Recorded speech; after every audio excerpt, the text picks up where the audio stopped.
नमस्कार दोस्तों। मेरा नाम है विजय कुमार। आप देख रहे हैं कॉमिक्स पिटारा चैनल को। तो चलिए दोस्तों, हम लोग कॉमिक्स पढ़े थे बूढ़ी मौत, जो कि सुपर कप मन्नू की कॉमिक्स है। इसका पहला पार्ट मैंने अपने चैनल पर अपलोड कर दिया है। पहले पार्ट में मैंने इस कॉमिक्स को 16 पेज तक कवर कर लिया था।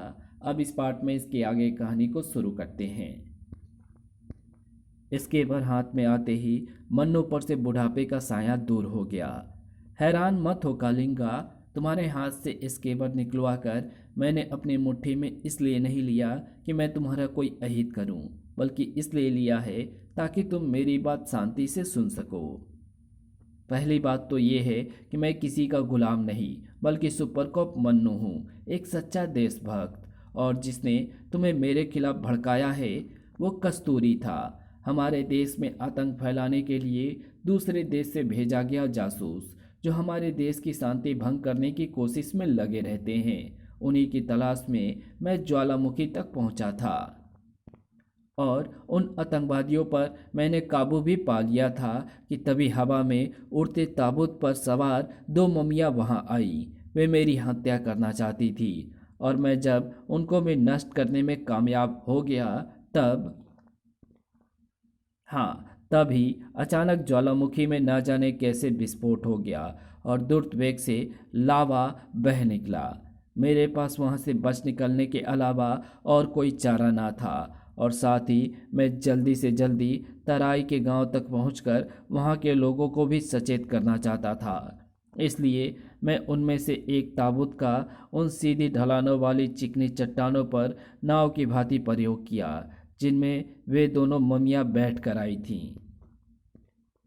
और ममियों के उस मिस्री ताबूत में बैठा देख तुमने मुझे मिस्रवासी किंग तूतेन का गुलाम समझ लिया, बल्कि कस्तूरी के बहकावे में आकर मुझे ज्वालामुखी फटने का कारण भी मान बैठे, जबकि मैं किंग तूतेन के विषय में सिर्फ इतना जानता हूँ कि वो पिरामिडों में रखी एक मिस्री सासाक की मम्मी है।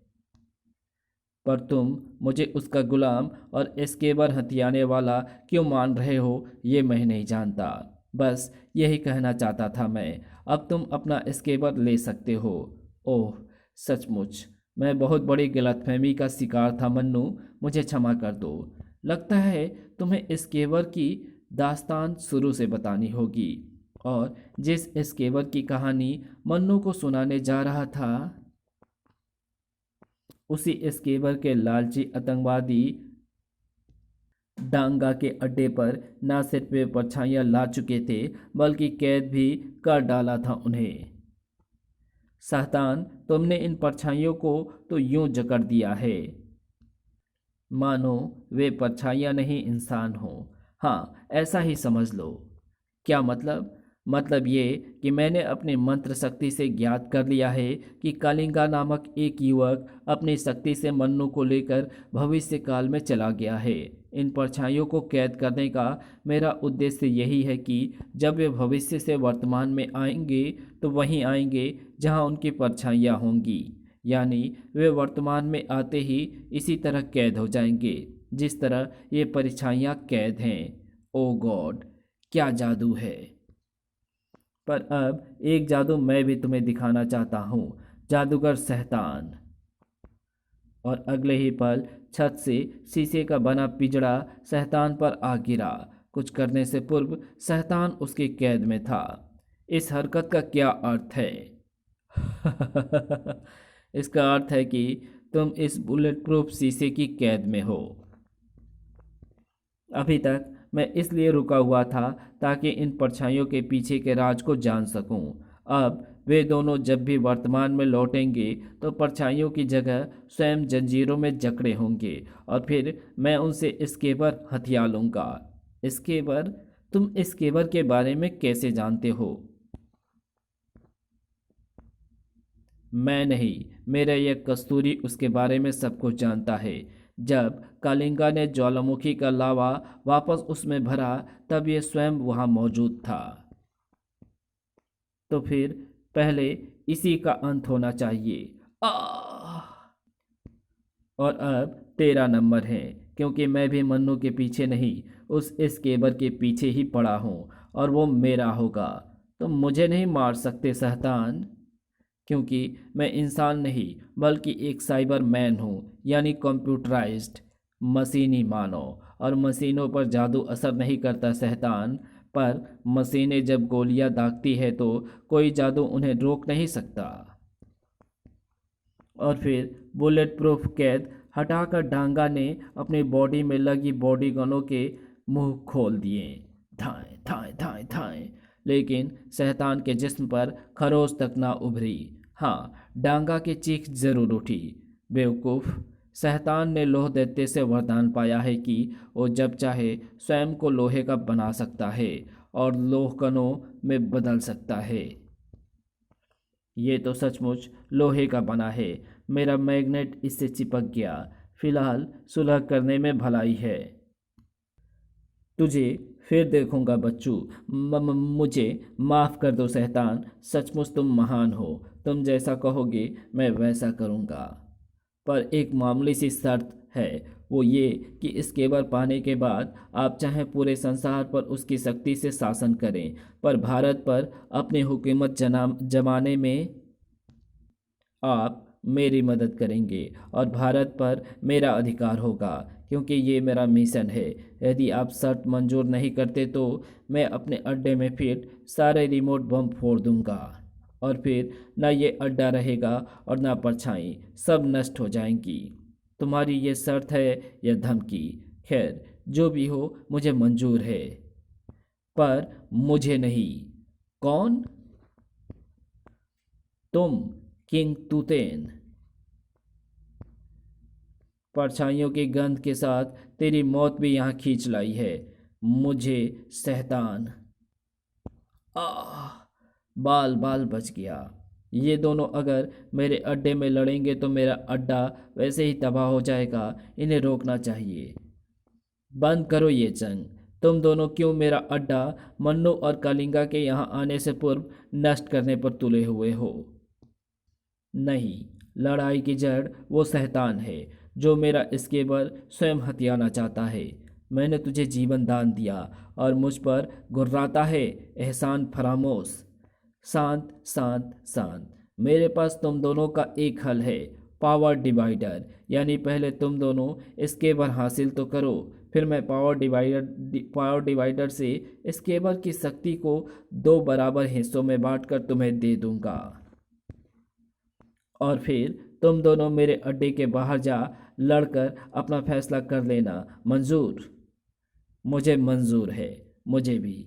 जिस इस केबल की शक्ति का बंटवारा मिलने से पूर्व ही तय कर लिया इन्होंने, उसके अपने पास होने की कहानी सुना रहा था कालिंगा मन्नू को। इतना तो तुम जानते हो मन्नू कि मिस्र के पिरामिडों में किंग तूतिन की मम्मी दफन है। हाँ, इतिहास में थोड़ा बहुत पढ़ा है। लगभग 4000 वर्ष पूर्व जब किंग तूतिन को दफनाया गया, तब उसके साथ ही उसकी हर वस्तु को उसके साथ दफन कर दिया गया था। यहाँ तक कि उसके नौकर चाकर और खजाने तक को, साथ ही तंत्र शक्तियों से युक्त वस्तुएं भी, जिनमें से एक स्केबर भी था, यानी सोने का भंवरा। दरअसल मिस्र के लोगों को ये विश्वास था कि मृत व्यक्ति एक न एक दिन अवश्य जीवित होगा और उन वस्तुओं का उपयोग कर सकेगा। ये स्केबर उस समय के महान तांत्रिकों ने देवता आइसिस को प्रसन्न कर अपने राजा किंग तूतेन के लिए प्राप्त किया था, इसलिए इसे भी अन्य तंत्र तावीजों के साथ रख दिया गया था, ताकि किंग तूतेन जब भी जीवित हो तो वो उन शक्तियों के बल पर अपना राज्य पुनः स्थापित कर सकें। पर उस वक्त के मेरे पूर्वज जिनका नाम पर उस वक्त के मेरे पूर्वज जिनका नाम उस समय के भविष्य दृष्टाओं में गिना जाता था, उन्होंने अपने दिव्य ज्ञान के आधार पर यह जान लिया था कि भविष्य में यानी आज संसार पर किसी एक व्यक्ति एक छत्र शासन नहीं होगा, बल्कि संपूर्ण विश्व कई छोटे बड़े देशों में विभाजित होगा। हर देश अपने आप में स्वतंत्र होगा और हर देश की अपनी स्वतंत्र सरकार होगी। ऐसे समय में अगर तूतेन जीवित हो गया और विश्व पर अपना शासन जमाने के लिए जो प्रयत्न वो करेगा वो अपराध माना जाएगा। इसलिए भविष्य के लोगों को किंग तूतेन के होने वाले कहर से बचाने के लिए उन्होंने अपना कुछ साथियों के साथ उस शक्ति को बदल डालने की योजना बनाई, जिसके बल पर किंग तूतेन भविष्य में जीवित हो विश्व के लिए खतरा बन सकता था। और वो शक्ति थी एस्केबर, यानी सोने का यही भंवरा जो इस वक्त मेरे हाथ में है। फिर क्या हुआ कलिंगा, आगे कहो। फिर मेरे पूर्वज एवं उसके साथी असली एस्केबर की जगह दूसरा एस्केबर रख पिरामिड से निकल आए। हमने एस्केबर बदल दिया है, जल्दी चलो, कहीं पिरामिड के रक्षकों की निगाह हम पर ना पड़ जाए। और यही हुआ जिसका डर था। अरे कौन है, भागो, चोर चोर। वे भागे, पर पीछे से तब तक भालों की वर्षा सी होने लगी। आह! एक को छोड़कर सभी उन जहर बुझे भालों का शिकार हो गए, और जो बचा था वो मेरा पूर्वज था। घायल होने के बावजूद एक नदी में कूदकर उन्होंने अपनी जान बचाई और वहां से भाग निकलने में कामयाब हो गया। और फिर इस केबर को दुनिया की बुरी नज़रों से बचाए रखने के लिए वे भारत वापस आ गए और उसकी शक्ति से ज्वालामुखी में अपनी एक अलग छोटी सी दुनिया बसा रहने लगे। तब से हम पीढ़ी दर पीढ़ी उसकी रक्षा करते आए हैं। अब हमें अपने काल में लौट जाना चाहिए कलिंगा। ओ हाँ, बातों बातों में मैं ये भूल गया था कि हम अपने भविष्य के 60वें साल में खड़े हैं। और फिर इस केबर से निकली एक तीव्र चमक, जिसकी चमक से दोनों की आंखें बंद सी हो गई। और जब उनकी आंखें खुली तो अरे, हम कहाँ पर आ गए कलिंगा? हमें तो लिंकन रोड पर होना चाहिए था। हम बताते हैं। ये है जादूगर सहतान और मिस्र के पिरामिडों के राजा किंग तूतेन, और मैं हूँ आतंकवादी संगठन का कॉमरेड मास्टर डागा। फिर डागा ने परछाइयों को वहाँ लाने का उद्देश्य भी बतला दिया। और अब एक बातें कान खोलकर सुन लो। अगर तुमने यहाँ पर इस केबल की शक्ति का प्रयोग किया तो मेरा ये पावर डिवाइडर, जो कि पावर ऑब्जॉर्बर भी है, इसका मैग्नेटिक सिस्टम इस केबल की सारी ऊर्जा खींच लेगा। यानी इसके ऑन रहते यहाँ पर कोई जादुई ऊर्जा कार्य नहीं करेगी। तुम चुपचाप ये इस केबल हमारे हवाले कर दो। और फिर जादूगर शैतान ने आगे बढ़ कालिंगा के कपड़ों में से स्केबर निकाल लिया। स्केबर अब शैतान के पास है। अब मैं विश्व का सबसे महान जादूगर कहलाऊंगा। वो नकली है, विश्व के सबसे बड़े मूर्ख। असली स्केबर मेरे पास है। तो तू अपनी तलाशी दे दे मन्नू प्यारे। और जैसे ही शैतान मन्नू के पास आया, अक, यही तो मैं चाहता था। अब जल्दी से हमारी बेड़ियां खुलवा दो। लेकिन अपनी जकड़ में मन्नू उसे चंद हाथों से ज़्यादा ना रोक सका। अरे, ये गायब हो रहा है। लोह दैत्य के वरदान के कारण मैं अब लोह कणों में बदल तेरी बाहों के शिकंजे से आज़ाद हो जाऊंगा। और शैतान को मन्नू के सामने से गायब होते ही तूतेन चीखा, टांगा, इस मन्नू को ही पहले खत्म कर डालो और इससे असली स्केबर छीन लो। डांगा के हाथ में रिवॉल्वर चमक उठी। हाई कमान का हुक्म है मुझे कि जहाँ तक संभव हो सके मैं अपना मशीनी मानव का राज छिपाए रखूं। इसलिए बॉडी गनों की बजाय रिवॉल्वर का प्रयोग करता हूं। लेकिन जल्दीबाजी के कारण चलाई गई पहली 2 गोलियां ही चूक गईं। धाएं धाएं, कड़ाक कड़ाक। और बाकी गोलियां मन्नू ने चलने नहीं दी। बेवकूफ़ो, वही असली स्केबर था जो शैतान ले भागा है। धाड़।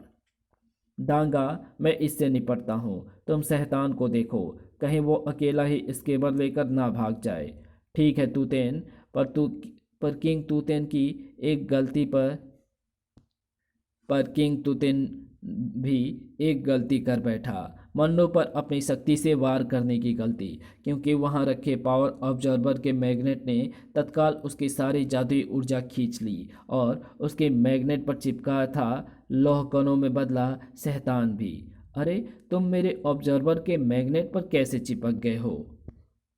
मैं जैसे अपनी शक्ति से लौह कणों में बदला, इस मैग्नेट ने मेरे सारे कण अपने से चिपका लिए और मेरी सारी शक्ति भी सोख ली। ओह, मैं अभी कंट्रोल रूम से जाकर इसका बटन ऑफ करके तुम्हें छुड़ाता हूँ। ये शब्द मन्नू के कानों में भी पड़े थे। जब तक वो पावर ऑब्जर्वर को ऑफ करके शैतान को छुड़ाए, तब तक मुझे इस किंग तूतेन का कोई ना कोई इलाज करना होगा, क्योंकि पावर ऑब्जर्वर ऑफ होते ही उसमें समाई इसकी शक्ति भी इसे वापस मिल जाएगी। धाड़! मेरे पास मेरी गैवी ताकत नहीं है तो क्या, तेरे लिए मेरे हाथ पैर ही काफ़ी हैं। धाड़! आ हाथ पैरों की लड़ाई से मैं इससे जीत जाऊंगा, ये संभव नहीं लगता।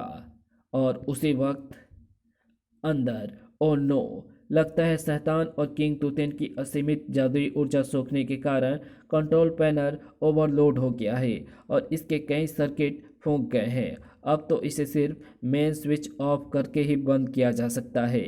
इस बीच मन्नू इस अवधि का पूरा लाभ उठाना चाहता था। किंग को सबसे पहले तो जमीन की धूल चटानी होगी, फिर वो संभले इससे पहले ही उसे इस ड्रम में फिट करके ढक्कन लगा देता हूँ। चल बेटा, तेरा तो इलाज हुआ। ओह मेरा दम घुट रहा है, मुझे निकालो। इधर ड्रम को कसकर बंद कर दिया था मन्नू ने, और उधर उसी वक्त मेन स्विच ऑफ कर रहा था डांगा। मेन स्विच ऑफ होते ही मैग्नेट से छूट पड़ा शैतान। शुक्र है छूटा तो, पर स्क्रेबर सहित यहाँ से निकलना इस मन्नू के कारण आसान नहीं होगा, और वैसे भी ये मेरे लिए भविष्य में खतरा बन सकता है। अरे, मेरी सारी जादुई शक्ति तो इस पावर ऑब्जर्वर ने सोख ली है। ओह, शैतान छूट गया, पर मेरे पास स्केबर है और इसकी शक्ति का चूंकि अभी प्रयोग नहीं हुआ था, इसलिए पावर ऑब्जर्वर ने इसकी शक्ति नहीं समाई और वो खाली गया वार कालिंगा की आज़ादी का कारण बन गया। मेरी एक जंजीर स्केबर की किरणों से टूट गई, दूसरी मैं स्वयं तोड़ दूंगा और आज़ाद। पर मन्नू स्केबर की शक्ति का सामना कई बार करते करते अब उससे बचने की कला भी जान गया था। हो जाऊंगा, अब तेरी खैर नहीं शैतान। आह! स्केबर! शैतान उन पत्थरों के स्केबरों में दब गया। स्केबर मन्नू के हाथ में पहुंच चुका था। कालिंगा, इसे स्केबर चाहिए, मैं दूंगा इसे स्केबर। और फिर ये ले शैतान स्केबर, पर अफसोस कि ये पत्थर के हैं। पर तू तो जादूगर है, अपने जादू से इन्हें सोने का बना ले और जादुई ऊर्जा भी भर ले इसमें। हाँ, आह! अब इन पत्थरों के भार सहन नहीं हो रहे हैं। मेरा मस्तिष्क अंधेरे में डूब रहा है और इससे पहले कि मैं बेहोश हो जाऊं और ये मुझे कैद में डाल दें, मुझे लौह कोनों में बदलकर अपनी जान बचाकर भाग जाना चाहिए। जान बची रही तो इसके बर फिर हासिल कर लूँगा। वो भाग रहा है कालिंगा, रोको उसे। हम उसे रोक नहीं सकते मन्नू, क्योंकि वो इस वक्त लौह कणों में बदला हुआ है और लोहे की वस्तुओं पर इस केबल की शक्ति का असर नहीं होता है। तब तो और भी अच्छी बात है, क्योंकि शैतान भाग चुका है और तितुन को तुमने इस ड्रम में बंद कर दिया है। अब तुमसे मैं इस केबल आसानी से हथिया सकता हूँ। कालिंगा ने इस केबल की शक्ति का प्रयोग डांगा पर करना चाहा, पर ओह, ये क्या मन्नू, इस पर मेरे स्केबर की शक्ति का असर क्यों नहीं हो रहा है? पर स्केबर तो सिर्फ लोहे की चीज़ों पर बेअसर है, तो क्या ये थाएं? हाँ, डांगा भी लोहे का बना हुआ है, देखो। और अब तुमसे स्केबर छीनकर मैं पूरे भारत पर आतंकवाद का परचम लहराऊंगा। धाए धाए धाए, मेरे लो जिसमें फिट हर गन की हर गोली का निशाना बनेगा तू मन्नू, क्योंकि जब तक तू जिंदा है तो मुझे कालिंगा से स्केबर नहीं लेने देगा।